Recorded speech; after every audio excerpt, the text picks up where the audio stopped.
आपण हा exit poll बघतोय। नितीन गडकरी ही जागा राखणार आहेत, या ठिकाणी त्यांचा विजय होतोय आणि विकास ठाकरे यांना पराभवाचा धक्का बसणार असं पुढारी न्यूजचा एक्झिट पोल सांगतोय। प्रसन्न, अर्थात ही तर सुरुवात आहे नम्रता, अजून खऱ्या टेस्टी आणि इंटरेस्टिंग लढती येतात। या जवळपास गृहीत मानल्या जात होत्या, नागपूरची सीट निघेल गृहीत मानलं जात होतं, तशीच आहे।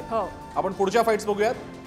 दीपक सावंत आहेत आपल्यासोबत, त्यांच्याकडे जाऊया। दीपकजी, आम्ही आता प्रत्येक जागेचा आढावा घ्यायला सुरुवात केलेल्या पुढारी न्यूजच्या सर्व्हेमध्ये आपली पहिली प्रतिक्रिया, नागपूर राखते भाजप? 100% राखणार नागपूर। गडकरी साहेब हे निवडून येणारच होते आणि येणारच, त्यामुळे मी स्वतः नागपूरला होतो।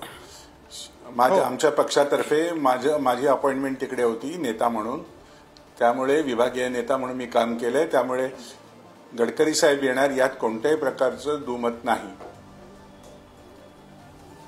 बघायला पाहिजे प्रसन्न की वंचितचा पाठिंबा महाविकास आघाडीला होता आणि असं असताना सुद्धा इथे फारशी ताकद महाविकास आघाडी दाखवू शकलेली नाहीये। म्हणजे एक गठ्ठा मतं जरी त्यांच्या बाजूला जातील असा अंदाज जो बांधला जात होता तसं चित्र दिसत नाहीये। गडकरींची ताकद, गडकरींची एक प्रकारे हवाच म्हणूया आपण, ती नागपूरमध्ये आपल्याला दिसते। आपण नवनाथकडे जाऊया। नवनाथ, अपेक्षित असणारच आहे।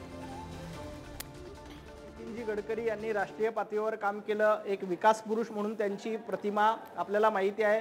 रस्त्याचं काम असेल, वेगवेगळी कामं असतील, त्यामुळे नितीनजींना अशाच पद्धतीने यश मिळणं अपेक्षित होतं। आणि त्यांना तू जालचा उल्लेख केला की वंचित आघाडी सोबत होती, नितीनजी 51% पेक्षा जास्त मतांनी जिंकतील हा आमचा विश्वास आहे। कारण ज्या पद्धतीनं नागपूर हा कायम म्हणजे 2014 पासून 2019ला आणि त्याच्यानंतर आता हा भारतीय जनता पार्टीचा बालेकिल्ला राहिलेला आहे। विदर्भाने कायम भारतीय जनता पार्टीला साथ दिलेला आहे। स्वतः देवेंद्रजी फडणवीस नागपूरमधून येतात, आमचे प्रदेशाध्यक्ष चंद्रशेखर बावनकुळेजी नागपूरमध्ये येत आहेत आणि स्वतः नितीन गडकरी। त्यामुळे असे 3 मातबर नेते आमचे नागपूर आहे, विदर्भातले आहेत, नागपूरमधले आहेत।